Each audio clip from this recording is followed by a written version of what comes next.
නායකතුමනි විපක්ෂ නායකතුමා ඇතුළු සියලු දෙනාම මාගේ 2012 11 ඇඳපු ටී-ෂර්ට් එක ගැනත් කතා කරන එක ගැන ඇත්තටම මම ස්තුතිවන්ත වෙනවා. එච්චර අපි ගැන අවධානයක් තිබීම පිළිබඳව ගරු කතානායකතුමනි 106 අරගලය වෙනුවෙන් එදත් පෙනී හිටියා අදත් පෙනී ඉන්නවා.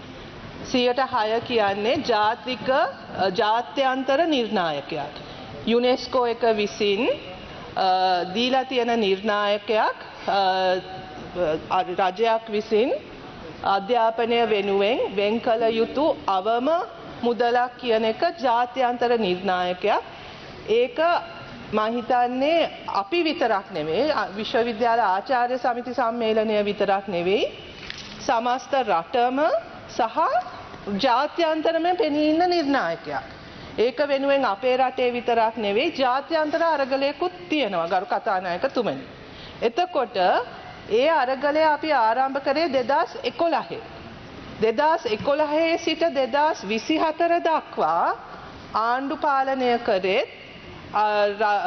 අධ්‍යාපනයට මුදල් වෙන් කරේත් අපේ ආණ්ඩුව නෙවෙයි. දැන් මේකට එකඟයි කියන අය පාලනය කරපු යුගයක් ඒ තිබ්බේ.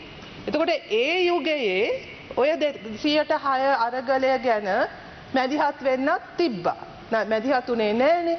ඒ නිසා තමයි අපි ආණ්ඩුව බාර ගන්නකොට 1.04ක වගේ අගයක් තිබ්බේ.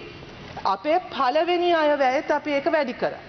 දෙවැනි අයවැයත් ඒක වැඩි කරලා තියෙනවා. එතකොට අපි පෙන්눔 කරලා තියෙනවා අපි මේ දිශානතිය 106 කියන ටාගට් එක දක්වා යන්න අපි වැඩ කරමින් ඉන්නේ. අවුරුදු ගණනාවක් ඒ කියන්නේ 2011 සිට 2024 දක්වා පාලනය කරපු අය එතනට යන දිශානතිය නෙවෙයි පහතට යන දිශානතියකට ඉඳගෙන දැන් අපි මේ වැඩි කරන දිශානතියට ආවම අහනවා 106 දෙන්නේ නැත්තේ කියලා. ඉතින් ගරු කතානායකතුමනි මේකේ මට තර්කයක් පේන්නේ නැහැ ලොජික් එකක් පේන්නේ නැහැ. ඒ නිසා අපි ඉන්න ස්ථාවරය ඉතාමත්ම පැහැදිලි. අපි පෙන්눔 කළා තියෙනවා වචන වලින් නෙවෙයි ක්‍රියාවෙන් අපි අධ්‍යාපනයට දෙන අවධානය සහ අපි මුදල් ක්‍රමිකව වෙන් කරනවා කියන එක අපේ ප්‍රතිපත්ති ප්‍රකාශනයත් හොඳට මෙතුමන්ලා එක කටපාඩමින් දන්න නිසා මම නැවත කියන්නේ ඒක හොඳට බලන්න. ඒකේ තියෙනවා 106 දක්වා ක්‍රමිකව අපි යන්න සැලසුම් කරගෙන තියෙනවා. ඒක තමයි අපි කරන්නේ. ඒ නිසා ගරු කතානායකතුමනි මම එතුමාට ස්තුතිවන්ත වෙනවා මේ 106 කතාව ලයිව් තියාගන්න එක ගැන. ඒක අපි මම හිතන්නේ හැමෝටම හොඳයි.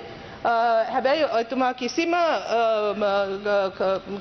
කිසිම විදියක බයක ඉන්න එපා. අපි ඒ දිශානතියට යොමු වෙලා තියෙනවා කියන එක අපි ක්‍රියාවෙන් ඔප්පු කරලා තියෙන නිසා අපිට විශ්වාසය අපි ගණනය කළා තියෙනවා.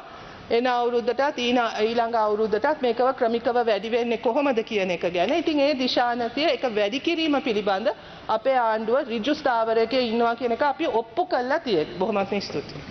දෙවෙනි වටය ගරු හේෂා විතානගේ අංකුමර ආරච්චි මහතා විදේශ කටයුතු විදේශ රැකියාව සහ සංචාර